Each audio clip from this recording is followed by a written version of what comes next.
Pedimos una intervención internacional encabezada por Estados Unidos para derribar ese régimen y ponerle fin. No hay que levantar ninguna restricción, lo que hay que hacer es invadir ese maldito país. Yo creo que este es el momento de apretar a ese régimen lo más posible y no solamente medidas como esta, sino medidas que afecten más directamente al régimen deben ponerse en vigor de manera que no encuentren ninguna manera de subsistir. Y por eso es que tenemos que seguir aprieta y dale otra vuelta a la tuerca. Dale otra vuelta a la tuerca. No le puedes dar aire, no le puedes dar respiración, no le puedes dar ayuda, no le puedes dar nada. Que se mantenga la política de presión hacia la dictadura que con Trump se mantuvo y se agudizó. Que no cedan en los negocios con la dictadura. Estos son algunos miembros del Team Pacificancia, entusiastas del 15N y de Archipiélago, el grupito de la marcha. Lo simpático de todo este asunto es que, mientras no condenan ninguna de estas declaraciones, los organizadores de la hipotética marcha vuelven una y otra vez a presentarse como víctimas. De ese empeño por mostrarse como inocentes, agobiados por la represión, mientras entran en alianzas con personajes que quieren solo lo peor para Cuba, estaremos hablando hoy. Esto es Con Filo, un espacio para mostrar con todos sus matices las noticias, los hechos, las matrices de opinión que circulan en los medios y en las redes sobre la realidad cubana. Vamos a rasgar la costura de la manipulación mediática y adentrarnos en la arista filosa de los acontecimientos.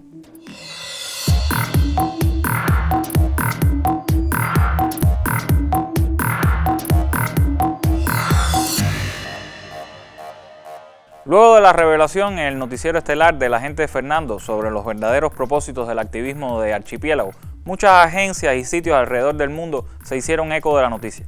A su manera, aclaro. Por ejemplo, con información de EFE, el Nuevo Herald obvió el contenido de la denuncia para resaltar que Cuba había enviado a un agente a España, cosa que es falsa porque Cuba no envió a nadie. A Fernando lo invitaron y probablemente le pagaron todos sus gastos.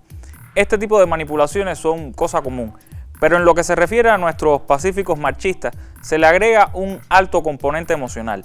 No solo se intenta maquillar o soslayar los vínculos con organizaciones y gobiernos extranjeros, sino que se les presenta como pobres víctimas del sistema. Curioso que, por poner un ejemplo, Junior García se mantenga hasta hoy recibiendo un salario del Consejo de Artes Escénicas, que pertenece al Ministerio de Cultura, que a su vez pertenece a ese Estado dictatorial que tanto denuncia todos los días, a toda hora. Mientras, en una robusta democracia, a otro actor, Willy Toledo, se le condenó al ostracismo artístico por el pecado capital de defender a Cuba.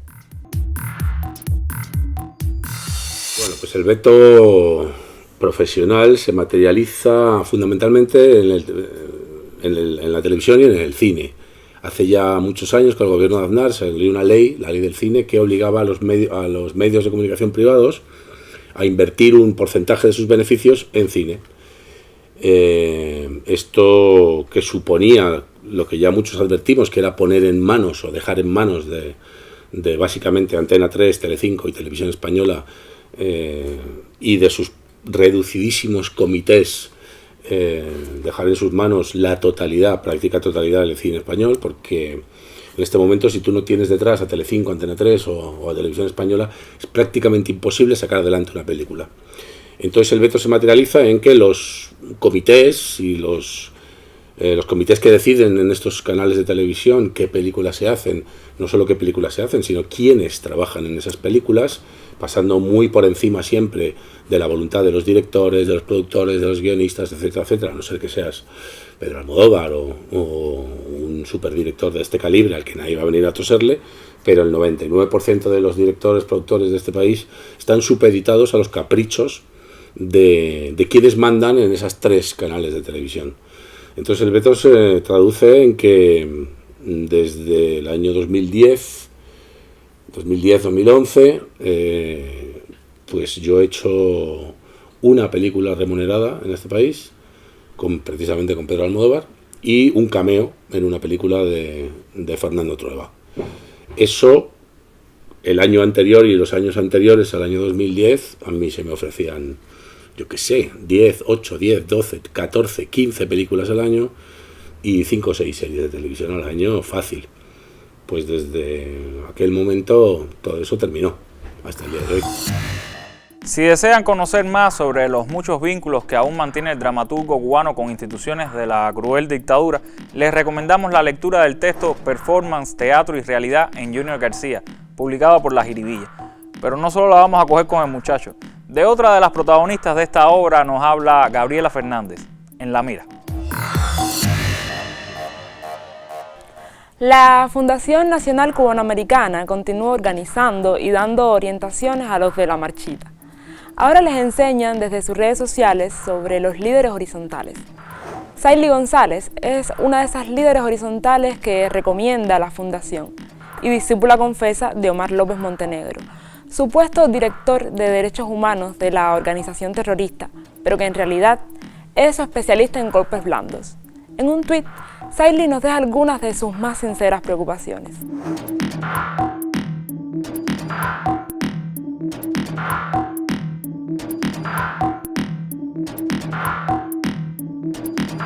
La pacificancia, ¿no?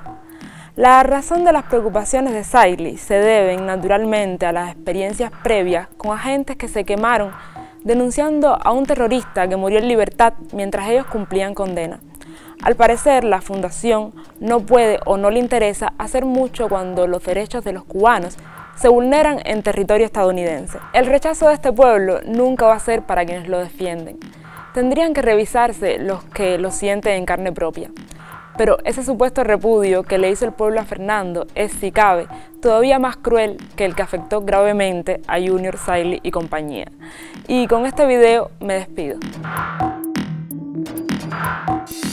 Ahí yo no tengo buenas palabras para expresarme. Pero sí quiero agradecer a este doctor que gracias a él, mira cómo me encuentro.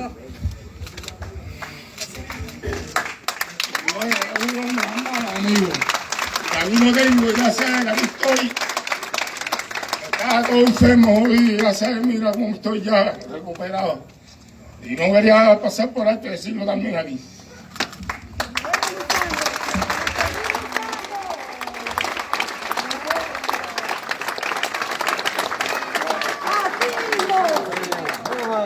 Yo les aconsejaría, averigüen dónde anda, por ejemplo, Leonel Morejón Almagro, que en los años 90 iba a ser el próximo presidente y lo cogieron y lo manipularon y lo usaron y después le dieron su patadita por el fondillo, como lo han hecho con muchos de ellos.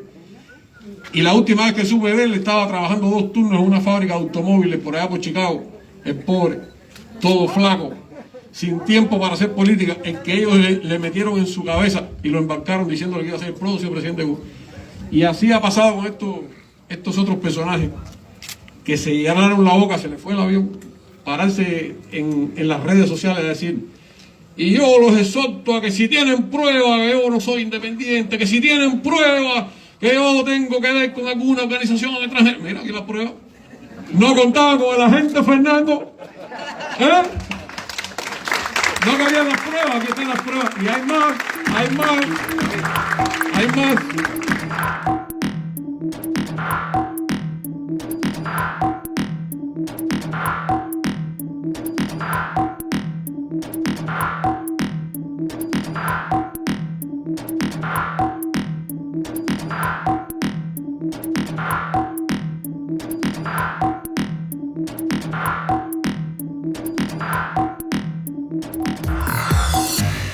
Resulta que en la narrativa que han montado, un agente de la seguridad es repudiado por el pueblo, los terroristas son personas preocupadas por Cuba, los que abogan por la intervención son gente que merece ser escuchada, porque todas las opiniones valen. Y ellos, los pobres, son víctimas. No han hecho nada, no saben nada, no se reúnen con funcionarios del Departamento de Estado.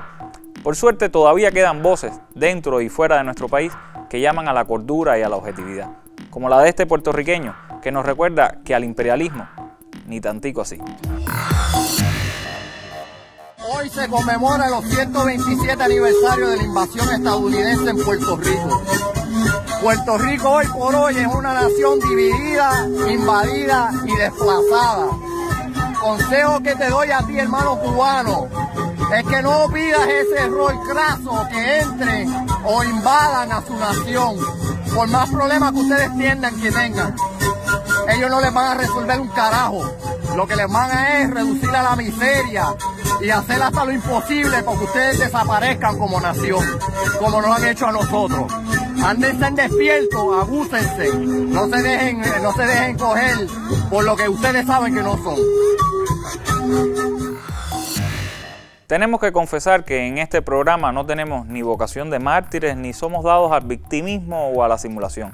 Decimos sin temor alguno que trabajamos codo a codo con el Partido Comunista de Cuba, que apoyamos cualquier iniciativa de la sociedad civil socialista, que conspiramos con funcionarios de nuestro legítimo gobierno y que respondemos, sí, a una agenda política, la de la revolución. ¿Pueden los muchachos de Junior decir lo mismo o van a seguir jugando con eso de que son independientes, pacíficos, totalmente auténticos? No vendamos más simulacros. De nosotros todo el mundo sabe qué esperar, porque no lo escondemos ni lo disimulamos. Quizás debieran hacer lo mismo nuestros enemigos, a ver si dejan el papel de víctima, como la señora de las 2 felpitas. Síganos en nuestras redes sociales, allí les dejaremos el artículo de la jiribilla que mencionamos y alguna que otra cosa. No se preocupen que los pulovitos cómicos regresarán. ¿Y de qué manera? Recuerden que volveremos el martes justo antes de la novela. Hasta entonces, manténganse con filo. Chao.